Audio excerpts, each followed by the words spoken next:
rise today to present E-Petition 4701, the highest signed E-Petition in Canadian history with 387,487 signatures.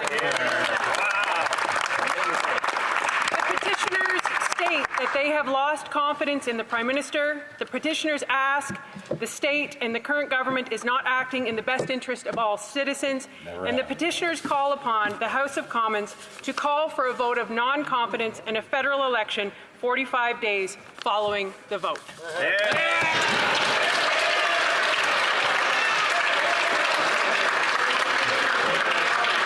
I just want to apologize to the Honourable Member of Peterborough Kawartha. I always forgot the Kawartha part. The Honourable Parliamentary Secretary, the Honourable Deputy House Leader. Yeah, I will top that. Mr. Speaker, I have today with me a petition that's been called upon by Canadians that specifically address the fact that this House no longer unanimously supports Ukraine.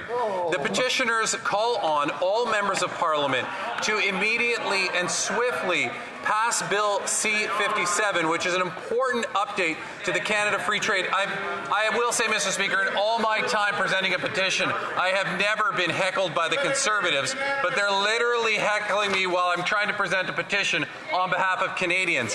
Canadians are asking, Mr. Speaker, that all parliamentarians immediately, swiftly pass Bill C-57, which is the updated Canada-Ukraine Free Trade Agreement that will assist Ukraine in rebuilding after they defeat the illegal invasion by Vladimir Putin. Mr. Speaker, I'm happy to present this petition. I am certain that many more will be following, and I present this on behalf of Canadians. Presenting petitions, Presentation Petition. The Honourable Member for Battleford-Lloydminster. Thank you very much, Mr. Speaker.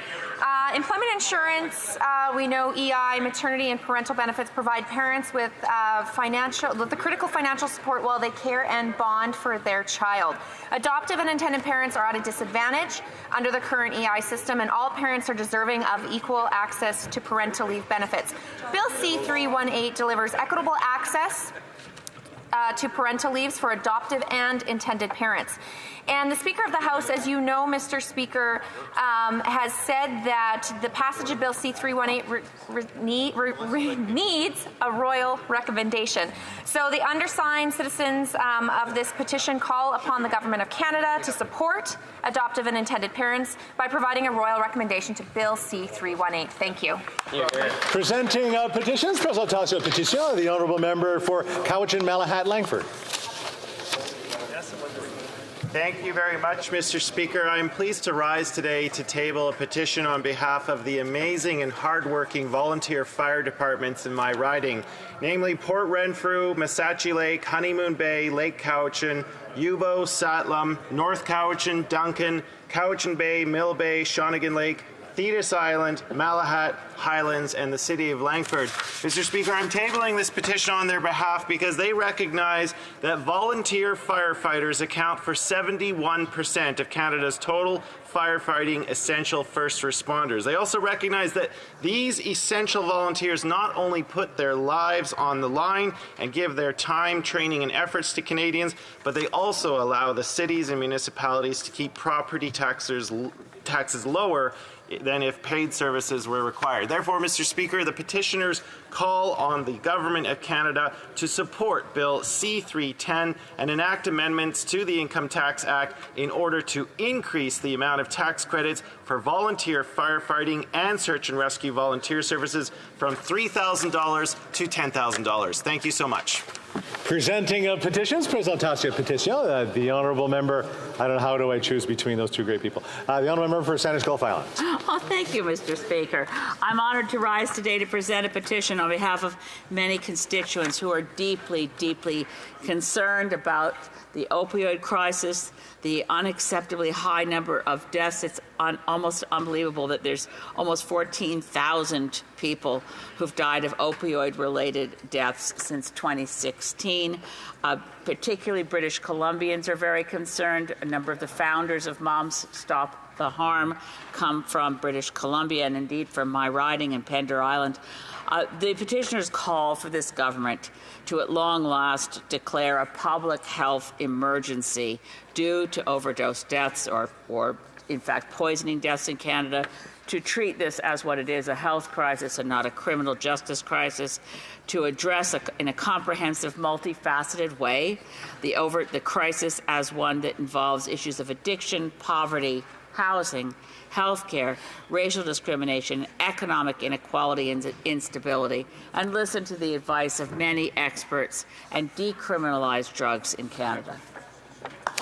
Presenting petitions, Présentation Petition, the honourable member for Guelph. Thank you, Mr. Speaker. I'm pleased to rise on behalf of my constituents in Guelph to table petition E4593 with 3,191 signatures.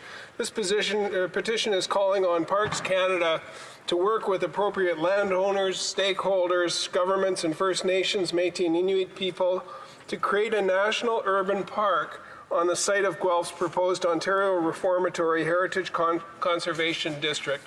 Thank you, Mr. Speaker. Presenting petitions, Présentation Petition, the honourable member for Edmonton Manning. Thank you, Mr. Speaker. I received electronic petition E4595 with hundreds of signatures. The petition called Parental Alienation is a process through a child become estranged from one parent as a result of the psychological manipulation of another parent. Statistics show that up to 25% of parents nationwide engage in this behavior. Based on our current research, over 22 million adults have been targets of parental alienation, and 3.9 million children have been alienated from one of their parents. So we, the undersigned, parents, fathers, mothers, call upon the Prime Minister to get laws enacted that would make parental alienation a form of child abuse that is punishable in a criminal court of law. And by supporting this petition, you are ensuring that alienated parents' voices are heard, and most importantly, that children are being removed from abusive parental care. Thank you, Mr. Speaker. Presenting petitions, the honourable member for New Westminster, Burnaby.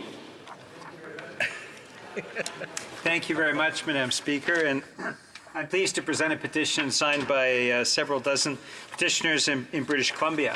And they're raising concern around the volunteer firefighter tax credit.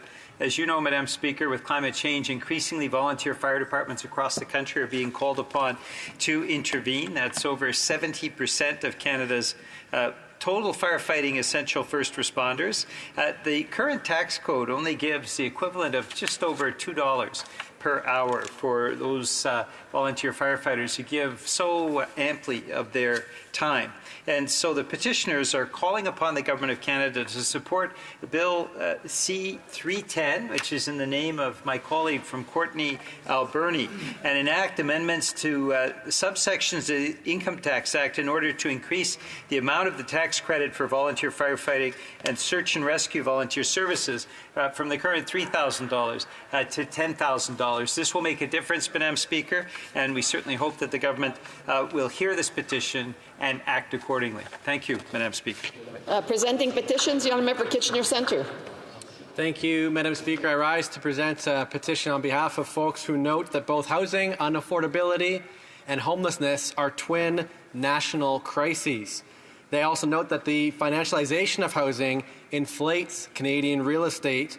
They go on to note that corporations, numbered companies, pension funds, real estate investment trusts are rapidly buying up existing units, flipping them to market rate, rent-evicting folks. They have a number of recommendations they call on the Government of Canada to act to address these crises. I'll share just a few with you. First of all, prioritizing funding for non-profit and cooperative housing, redefining affordable housing using a formula that better reflects the economic reality of Canadians across the country, better regulating and controlling excess profiteering by corporate investors and REITs, as well as creating national standards to establish rent and vacancy controls. Presenting petitions, the honourable member for Nepean. Thank you, Madam Speaker. The armed conflict in Sudan has costed over 12,000 lives as of today. Over 3 million Sudanese people are now currently internally displaced persons. About 1 million Sudanese have fled as refugees to neighboring countries. 40 to 45% of Sudanese population are on the verge of catastrophic famine, and 80% of the hospitals have been destroyed. The people of Canadians, and including the citizens of Nepean riding, they request the government of Canada to take more active role, engage with the United Nations agencies and other friends and allies to impose sanctions and to bring this conflict to a halt through any means possible. They also request the government of Canada to come up with more humanitarian assistance through UN agencies and other NGOs. Thank you, Madam Speaker. Presenting petitions, the honourable member for Dauphin, Swan River, Nipawin. Thank you, Madam Speaker. It's an honour to present a petition for the first time in 2024 on behalf of constituents. Madam Speaker, I rise for the 28th time on behalf of the people of Swan River, Manitoba, to present a petition on the rising rate of crime.